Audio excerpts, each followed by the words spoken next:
안녕하세요. 즐거운 책방입니다. 네, 오늘 소개해드릴 책은요. 살아있는 것은 다 행복하라 라는 책이에요. 살아있는 것은 다 행복하라. 네, 이 책은 법정 스님의 잠언집이에요. 법정 스님의 말씀을 루시아 님이 엮어서 만든 책인데요. 법정 스님에 대해서 아시는 분도 계시겠지만 잠깐 간략하게 소개를 해드리자면 선승이시면서 자연주의 사상가이고 실천가이세요.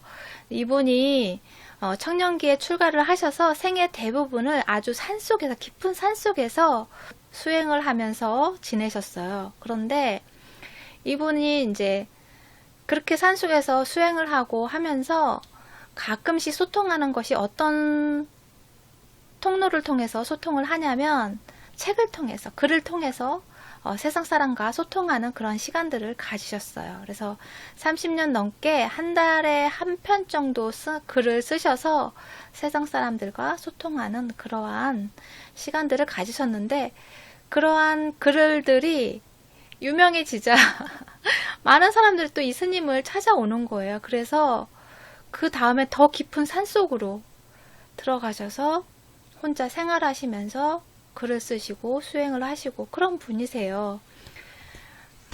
그래서 이 책의 앞부분에 보면 루시아님의 짤막한 글이 있고요. 그리고 어떻게 보면 시집이라고 할 수도 있고 산문집이라고도 할 수 있는데 이렇게 짤막하게 글들이 들어가 있어요.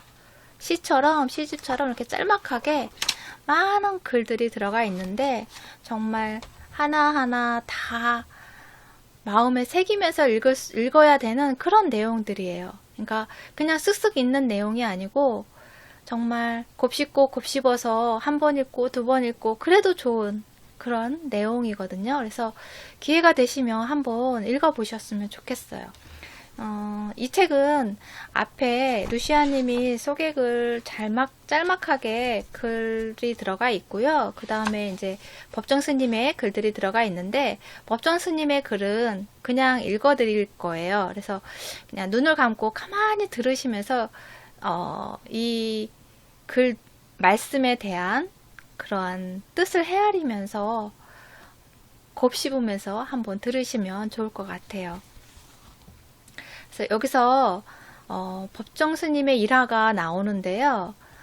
어떤 한 여인이 검은 옷을 입고 그러니까 아들의 49제를 지내고 나서 이 법정 스님을 찾아온 거예요.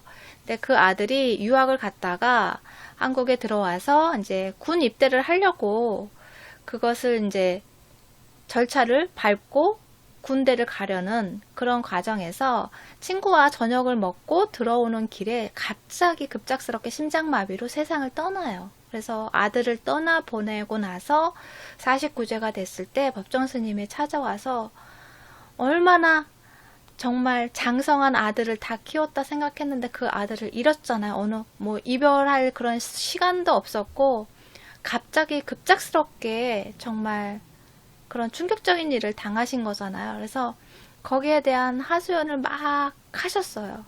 근데 그 자리가 어떤 자리였냐면 법정 스님과 그 여인만 있는 어머니만 있는 자리가 아니었고 몇 분이 네다섯 분이 같이 있는 자리였는 저녁 식사 자리였어요.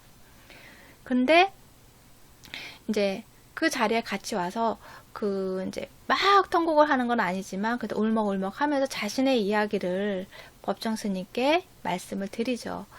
근데 그 이야기를 다 듣고 나서 가만히 듣고 나서 그리고 나서 이제 루시아님은 옆에서 지켜보다가 이쯤 되면 이제 아들이 인간으로 태어나서 이렇게 그런 삶과 죽음에 대한 잠깐의 조언처럼 이렇게 위로의 말을 해주시겠지 생각을 하셨대요. 그런데 아무 말씀도 안 하시더래요. 아무 말씀도 안 하시고 그냥 어서 밥 먹으라고 그러면서 하나씩 반찬을 이렇게 챙겨서 이렇게 앞으로 이렇게 당겨주고 또 새로운 반찬 있으면 다른 반찬도 하나 더 이것도 맛보라고 챙겨주고 그렇게 반찬을 챙겨주시면서 고개를 끄덕이면서 그러니까 온 마음을 다해서 그 어머님이 말씀하시는 그것을 듣고 계시더래요. 그러니까 어떻게 보면 몇 명이 여러 명이 있지만 그 두 분만 있는 세상인 것처럼 그렇게 느껴지더래요. 옆에 있어도 범접할 수 없는, 다가갈 수 없는 그러한 뭐 오로라 같이 그러한 느낌이 생기더래요. 그러니까 그 어머니는 자신의 그런 힘든 마음 아픈 그런 사연들을 말씀하시고, 법정 스님은 그것을 온몸을 다해서, 온 마음을 다해서 거기에 집중해서 들어주고, 그것을, 그러니까 위로의 말은 안 하지만 위로의 마음을 담으셨겠죠. 그렇게 반찬을 챙겨주면서 위로의 마음을 담으셨겠죠. 그러한 것들이 전달이 되어서 그럴까요? 그 식사 자리가 끝나고 나서 이제 법정 스님이 이제 식사 자리 끝나고 나서 되돌아가시는 뒷모습을 보면서 그 여자분이 합장을 하고 한참을 바라보시더래요. 그리고 나서 몇 번의 식사 자리가 있었는데, 그런 자리가 몇 번 있으면서 점점 그분의 어머니의 얼굴 표정이 밝아지시더래요. 그래서 원래 생활로 되돌아가실 수 있게 되었다고 해요. 그래서 법정 스님의 글을 읽고 한 독자분은 이렇게 말씀하신다고 해요. 나는 수고하지 않고 수확을 거두는 농부와 같고, 때로는 오랜 수행의 결과인 그의 통찰력을 도둑질하는 기분이 든다. 네, 정말 이분의 책을 읽으면 내가 힘들여 공들여서 열심히 일해서 수확하는 것이 아니고 그냥 수확해 놓은 것을 내가 얻을 수 있는, 공짜로 얻는 그런 기분이라는 거예요. 그래서 그만큼 지혜가 담긴 글이고, 그리고 또 오랜 시간을 통해서 정말 읽으면 읽을수록 나에게 깨달음을 주는 그러한 글이 된다는 거죠. 지금부터 그 내용을 읽어드릴게요. 조용히 눈을 감고 한번 들어보시면 좋을 것 같아요. 자기 자신답게 살라. 어떤 사람이 불안과 슬픔에 빠져 있다면 그는 이미 지나가 버린 과거의 시간에 아직도 매달려 있는 것이다. 또 누가 미래를 두려워하면서 잠 못 이룬다면 그는 아직 오지도 않은 시간을 가불해서 쓰고 있는 것이다. 과거와 미래 쪽에 한눈을 팔면 현재의 삶이 소멸해 버린다. 보다 직설적으로 표현하면 과거도 없고 미래도 없다. 항상 현재일 뿐이다. 지금 이 자리에서 최선을 다해 최대한으로 살 수 있다면 여기에는 삶과 죽음의 두려움도 발붙일 수 없다. 저마다 서 있는 자리에서 자기 자신답게 살라. 저마다 서 있는 자리에서 자기 자신답게 살라. 말이 적은 사람.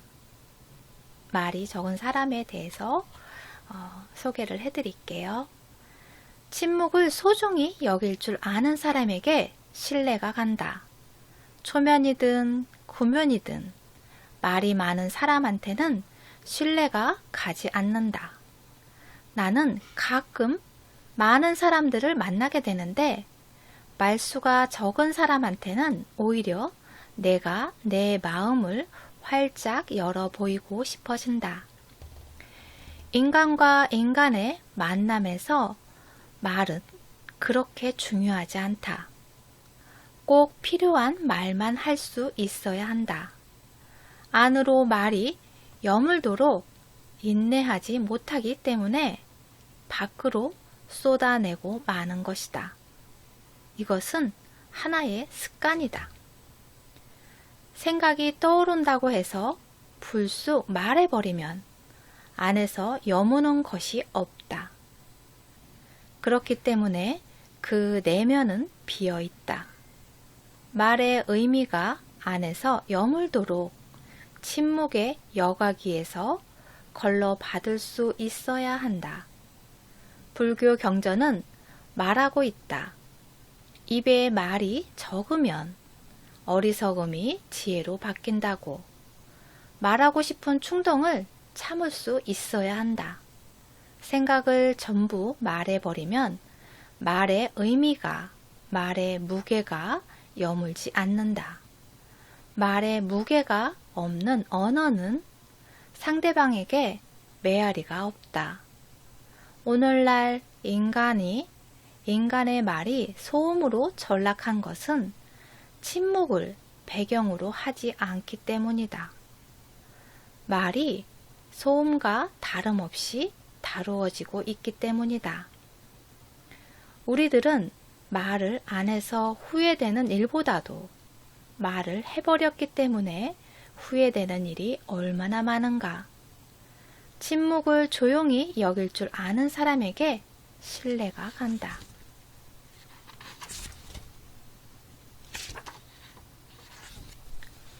모든 것은 지나간다. 모든 것은 지나간다 라는 내용을 읽어드릴게요. 개울가에 앉아 무심히 귀 기울이고 있으면 물만이 아니라 모든 것은 멈추어 있지 않고 지나간다는 사실을 새삼스레 깨닫는다. 좋은 일이든 굳은 일이든 우리가 겪는 것은 모두가 한때일 뿐, 죽지 않고 살아있는 것은 세월도 그렇고 인심도 그렇고 세상 만사가 다 흘러가며 변한다. 인간사도 전 생애의 과정을 보면 기쁨과 노여움, 슬픔과 즐거움이 지나가는 한때의 감정이다. 이 세상에서 고정불변한 채 영원히 지속되는 것은 아무것도 없기 때문이다. 세상 일이란 내 자신이 지금 당장 겪고 있을 때는 견디기 어려울 만큼 고통스러운 일도 지내놓고 보면 그때 그곳에 그 나름의 이유와 의미가 있었음을 뒤늦게 알아차린다. 이 세상 일에 원인 없는 결과가 없듯이 그 누구도 아닌 우리들 자신이 파놓은 함정에 우리 스스로 빠지게 되는 것이다. 오늘 우리가 겪는 온갖 고통과 그 고통을 이겨내기 위해 의지적인 노력은 다른 한편 이 다음에 새로운 열매가 될 것이다. 이 어려움을 어떤 방법으로 극복하는가에 따라 미래의 우리 모습은 결정된다. 꽃에게서 배우라 라는 글을 읽어드릴게요. 꽃에게서 배우라. 풀과 나무들은 저마다 자기다운 꽃을 피우고 있다. 그 누구도 닮으려고 하지 않는다. 그 풀이 지닌 특성과 그 나무가 지닌 특성을 마음껏 드러내면서 눈부신 조화를 이루고 있다. 풀과 나무들은 있는 그대로 그 모습을 드러내면서 생명의 신비를 꽃피운다. 자기 자신의 생각과 감정을 자신들의 분수에 맞도록 열어 보인다. 옛 스승 임재선사는 말한다. 언제 어디서나 모든 것을 긍정적으로 생각하라. 그러면 그가 서 있는 자리마다 향기로운 꽃이 피어나리라. 자신의 존재를 있는 그대로 받아들이지 못하면 불행해진다. 진달래는 진달래답게 피면 되고 민들레는 민들레답게 피면 된다. 남과 비교하면 불행해진다. 이런 도리를 이 봄철에 꽃에게서 배우라. 아름다움의 본질에 대해 옛 스승은 다시 말한다. 일 없는 사람이 귀한 사람이다. 다만 억지로 꾸미지 말라. 있는 그대로가 좋다. 일 없는 사람은 하는 일이 없이 빈둥거리는 사람이 아니다. 일을 열심히 하면서도 그 일에 빠져들지 않는 사람, 일에 눈멀지 않고 그 일을 통해 자유로워진 사람을 말한다. 억지로 꾸미려 하지 말라. 아름다움이란 꾸며서 되는 것이 아니다. 본래 모습 그대로 그만의 지닌 특성의 아름다움이다. 본래 모습 그대로 그만이 지닌 특성의 아름다움이다. 네, 어떠셨어요? 한 번 읽을 때랑 또 두 번 읽을 때, 세 번 읽을 때 느낌이 다르게 오고 또 다른 생각을 하게 되는 글이 아닐까 싶어요. 네, 도움이 되셨나요? 구독과 좋아요도 부탁드릴게요. 지금까지 들으셔서 감사합니다. 다음 시간에 또 만나요.